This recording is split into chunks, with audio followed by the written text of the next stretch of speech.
Alright, hello, welcome back to Doki Doki Literature Club. This might be the last episode this session, we will see. So, let's see what Sari has to say about my poem. Oh, I like this one, Derek. It has some nice feelings in it. I'm glad. Still though, your tone makes it sound like you liked yesterday's poem better. Well, I guess you caught me. Sometimes you know me a little too well for my own good. Well, don't just try to be nice about it. If I'm doing a bad job, then I'd rather just hear it. No, I still like this one better, I promise. You know I wouldn't lie to you, Derek. Never ever. Yeah, I guess so. What made yesterday's poem so great compared to this one then? Well, I'm not very good at figuring out if poems are good or bad, but that's why I just go by my heart. If it makes me feel things, then it must be a good poem. I'm not sure that's exactly how it works. Then again, I was conveying feelings. I guess conveying feelings is a pretty important part of this whole thing. Yeah, maybe. Honestly, I don't even know what kind of writing you like in the first place. Yeah, me neither. Ugh. Well, don't you at least try giving it some thought? You want to write something for me? That's so sweet. Yeah, right. Yeah, right. But you're always thinking about other people. You need to think about yourself once in a while. If you don't, you might just end up getting hurt at some point. Well, I don't really know what you mean, but I'll try to keep it in mind. Well, whatever. Anyway, let's see. I guess I like happy poems. Wait, sometimes I like sad poems too. Sometimes a little bit of both. There's a word for that, right? What's the word I'm looking for? Bittersweet. Yeah. I like things that are happy and things that are sad. Sorry, I just had to listen at my home for a second. Thought I heard something. Thought I might need to grab a bat, which is conveniently just barely out of reach of my hand, so that wouldn't go well. Yeah, things that are sad, happy and sad, happy and sad. I can't see you liking something sad, Sayori. Well, I like happy the most, but sometimes you have a little rain cloud in your head. A sad poem can help give the rain cloud a little hug and make it and make a nice happy rainbow. Sayori, that's unexpectedly poetic. Is it? Maybe I'm getting better expressing my feelings after all. Thanks, Derek. I should go write that down then. You can read my poem now, okay? God, this one's much longer. Was that bottles? I pop off my scalp like the lid of a cookie jar. It's the secret place where I keep all my dreams. Little balls of sunshine, all rubbing together like a bundle of kittens. I reach inside my thumb and forefinger and pluck one out. It's warm and tingly, but there's no time to waste. I put it in a bottle to keep it safe, and I put the bottle on the shelf with all of the other bottles. Happy thoughts, and bottles all in a row. My collection makes me lots of friends. Each bottle a starlight to make amends. Sometimes my friend feels a certain way.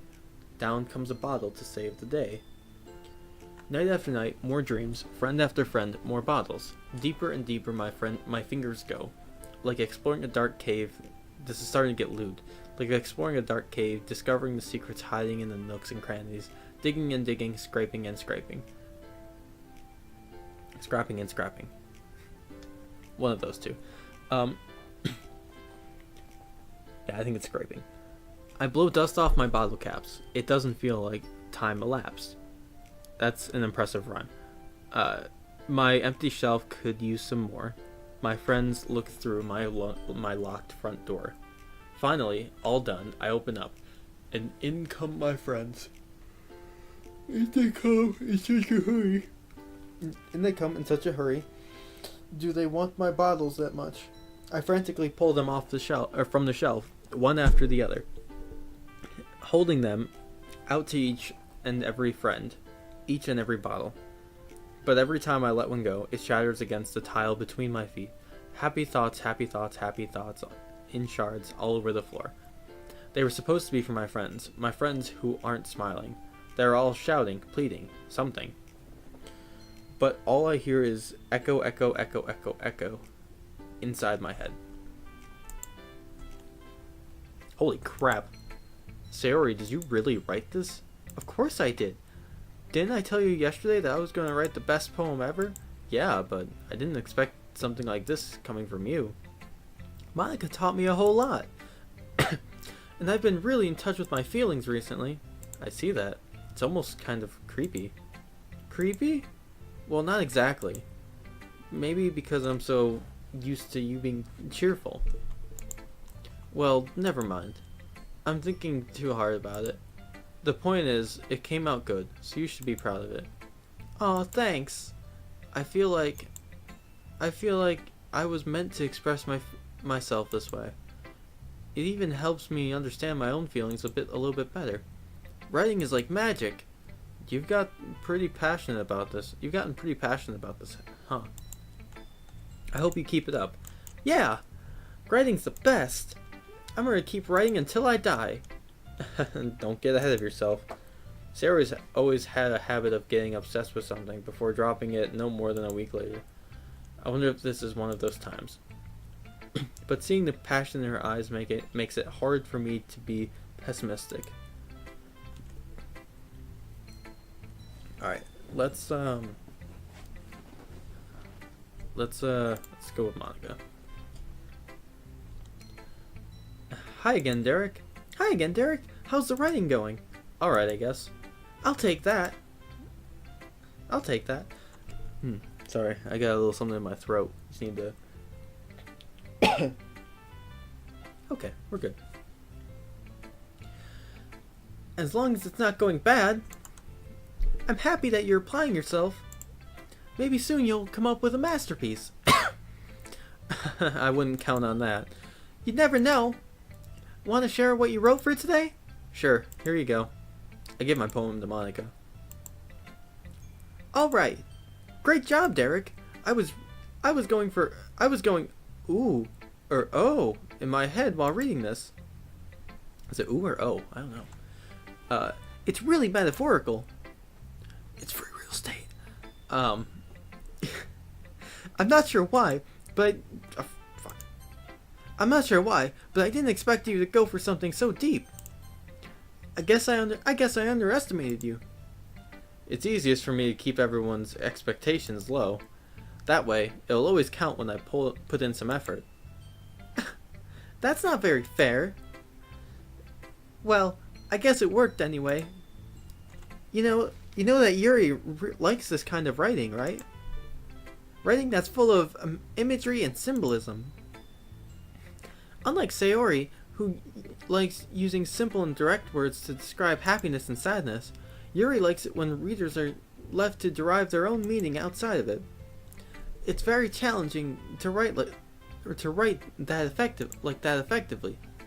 Both allowing people to get something out of it just by feel, or letting them deeply analyze all of their nuances.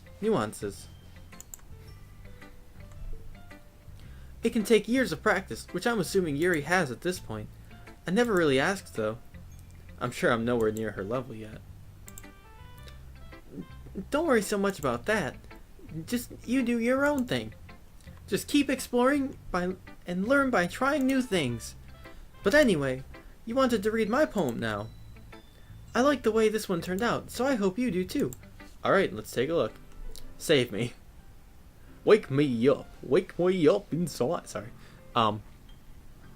Save me. I had to get that out. The colors, they won't stop. Bright, beautiful colors. Oh, she's writing about colors. I love colors. Bright, beautiful colors. Flashing, expanding, piercing. Red, green, blue. And an endless cacophony of meaningless noise. That is a word, I guess. The noise, it won't stop. Violent, grating waveforms. Squeaking, screeching, piercing. Sine, cosine, tangent. Like playing a chalkboard on a turntable. Like playing a vinyl on a pizza crust. An endless poem of meaningless. Load me. What? It's even more abstract than your last one, huh? I guess it's just the way I write. I'm sorry if you don't like it. No, I never said that. It's just a kind of thing that I've never really seen before, I guess. I kind of like playing with my space on the paper. Choosing where and how to space your words can totally change the mood of the poem. It's almost like magic. The way I wrote the lines really short makes you feel like they're trying to speak over the noise. I see. It's still hard for me to tell what it's about, though. Sometimes asking what a poem's about isn't the right question. A poem can be as abstract as a physical expression of a feeling, or a conversation with the reader. Looks at screen. Or looks directly at camera. So putting it that way, not every poem is about something. Anyway, here's Monica's writing tip of the day. Sometimes you'll find you're facing a difficult decision. When that happens, don't forget to save your game. You never know what might change your mind, or when something unexpected might happen. Wait, is this tip even about writing? What am I even talking about? That's my advice for today. Thanks for listening. I just went full like prehistoric sponge. Alright. I'll save again. We're gonna just continually overwrite the save and let's get Natsuki out of the way. Well, it's not like really any worse than your last one, but I can't really say it's any better either. Phew. Huh? Phew what? Well, anything that isn't a train wreck, I'll take as a win. And I get the feeling you're probably the most critical. Hey, what makes you... Wait, maybe that was a compliment. Glad to see someone recognizes my experience. Well then, keep practicing and maybe you'll get good as me someday. That's, something tells me Natsuki's completely missed the point. Come to think of it, this kind of reminds me of Sayori's poem from yesterday. You think so? Yeah, well, I guess if you've been friends with her for so long, you might be on the same wavelength. But you never really struck me as her type. Sayori has a type all of a sudden? Well, I don't know. But honestly, how can someone so, fluffy spend so much time with someone like you? It's like she's dragging around a dead weight. That was a little unnecessary. But think of it this way. If it weren't for me, she probably would fly away by letting go of a balloon. You could say that we take care of each other in our own way. Whatever it is, I don't get it. Oh yeah, I guess I'm supposed to show you my poem. Here. They're all long today. Amy likes spiders. You know what I've heard about Amy? Amy likes spiders. Icky, wriggly, hairy, ugly spiders. That's why I'm not friends with her. Amy has a cute singing voice. I heard her singing my favorite love song. Every time she sang the chorus, my heart would pound to the rhythm of the words. But she likes spiders. That's why I'm not friends with her. One time, I hurt my leg really bad. Amy helped me up and took me to the nurse. I tried to not let her touch me. She likes spiders, so her hands are probably gross. That's why I'm not friends with her. Sorry, my throat's like killing me from doing their voices. Amy has a lot of friends. I always see her talking to people. She probably talks about spiders. What if her friends start to like spiders too? That's why I'm not friends with her. It doesn't matter if she has other hobbies. It doesn't matter if she keeps it private. It doesn't matter if it doesn't hurt anyone. It's gross. She's gross. The world is better off without spider lovers. And I'm gonna tell everyone. I feel like this wasn't a poem. I feel like she's just covertly trying to. She just wants me to know that Amy doesn't like spiders.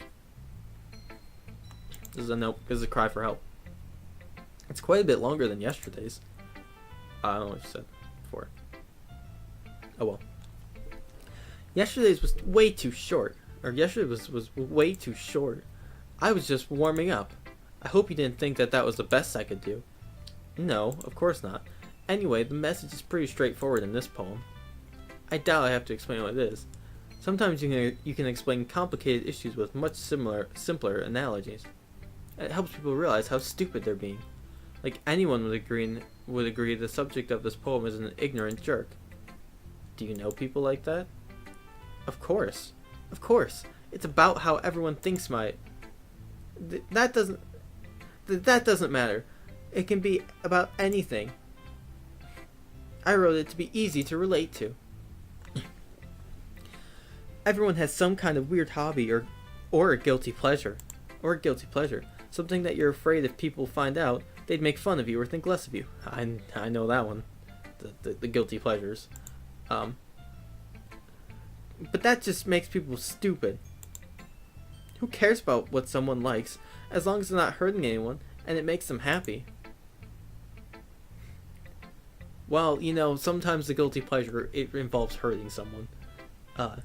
Could be you, could be yourself, but anyways, I'm just saying, there's a bit of a gray area there. Anyways, I think people really need to learn to respect others for liking weird things.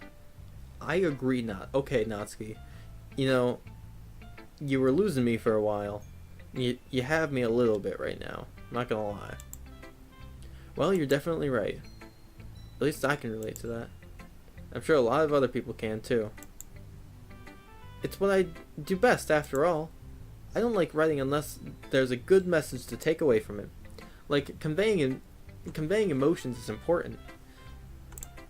But I want to make sure I want to make people think, not just feel. Remember that. I'm gonna write a good one for tomorrow too, so look forward to it. Alright, and the episode ended at some point, I don't know when, but it did. So, next time on the Speletons, let's see what Yuri's got for me today. I hope it's more Yuri. I hope it is Yuri. Well, we haven't had Yuri yet. I hope it's Yuri.